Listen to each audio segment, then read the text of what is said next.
Eu quero começar esse vídeo com o testemunho de D.L. Moody.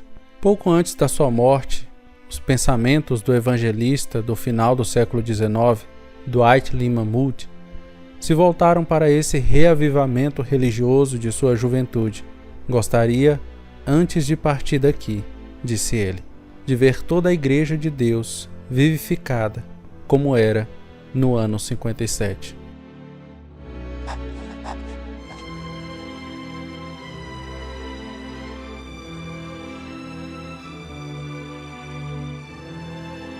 No final da década de 1850, os Estados Unidos estavam à beira de grandes transformações. A nação enfrentava tensões políticas, a ameaça de uma guerra civil e dificuldades econômicas. A questão da escravidão dividia profundamente o país, gerando conflitos entre o norte e o sul.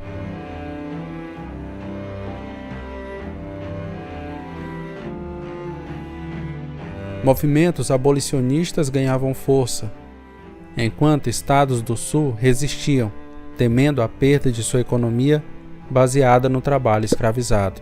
Essa tensão se intensificava, irmãos, com a eleição de líderes que possuíam visões opostas sobre o futuro da nação. Além dos desafios políticos, a economia americana também enfrentava um período de instabilidade. A crise financeira de 1857 abalou bancos, indústrias e o comércio, deixando milhares de pessoas desempregadas. A incerteza pairava sobre famílias, empresários e trabalhadores, gerando um clima de ansiedade e desesperança. O medo do colapso econômico fez com que muitos procurassem respostas além das soluções políticas e econômicas, encontrando na fé um refúgio e uma esperança para os tempos difíceis que se aproximavam. Foi nesse contexto de incerteza que surgiu um dos maiores movimentos espirituais da história americana, o Grande Avivamento de 1857 a 1858.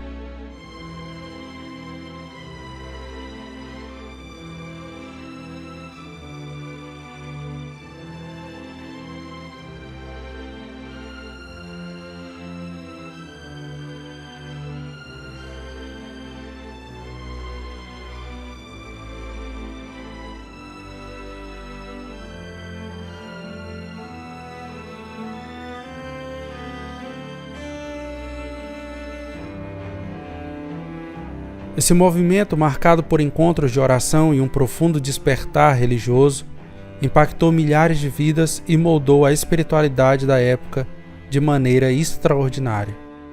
A década de 1850, irmãos, foi marcada por um período turbulento para os Estados Unidos.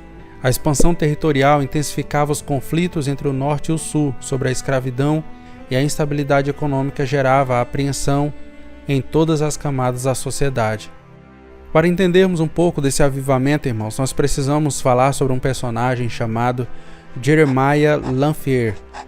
No coração desse movimento estava esse homem, um comerciante convertido que trabalhava como missionário em Nova York, e em setembro de 1857 ele percebeu a necessidade de oração em meio ao caos social e acabou organizando uma reunião semanal ao meio-dia na Igreja Reformada Holandesa.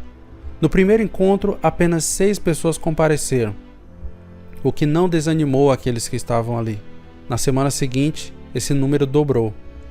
Em poucas semanas, centenas de pessoas estavam reunidas para orar. A simplicidade dessas reuniões era notável. Não havia pregações longas ou discursos emocionantes. As pessoas apenas oravam, confessavam seus pecados e buscavam a presença de Deus. Logo, outras cidades começaram a adotar o modelo de reuniões de oração, e o movimento cresceu exponencialmente. O que começou como um pequeno encontro em Nova York se espalhou rapidamente por todo o país, irmãos. Igrejas, salões e até locais públicos passaram a ser usados para encontros de oração, reunindo milhares de pessoas diariamente. Trabalhadores, empresários, mulheres, jovens e até políticos se juntavam nesses momentos de clamor a Deus. O avivamento ultrapassou barreiras denominacionais, unindo cristãos de diferentes tradições em um só propósito. A grande característica desse movimento foi a ênfase na oração. Ao contrário de outros avivamentos anteriores que foram marcados por sermões impactantes ou fenômenos emocionais intensos, o avivamento de 1857 e 1858 se destacou pela simplicidade e sinceridade das orações coletivas. Os testemunhos de transformação se multiplicavam. Comerciantes que abandonavam práticas desonestas, alcoólatras que deixavam seus vícios, famílias restauradas, igrejas lotadas de novos convertidos. A oração foi o elemento central e determinante desse avivamento. Diferente de outros movimentos religiosos, esse avivamento se destacou pela busca fervorosa de Deus.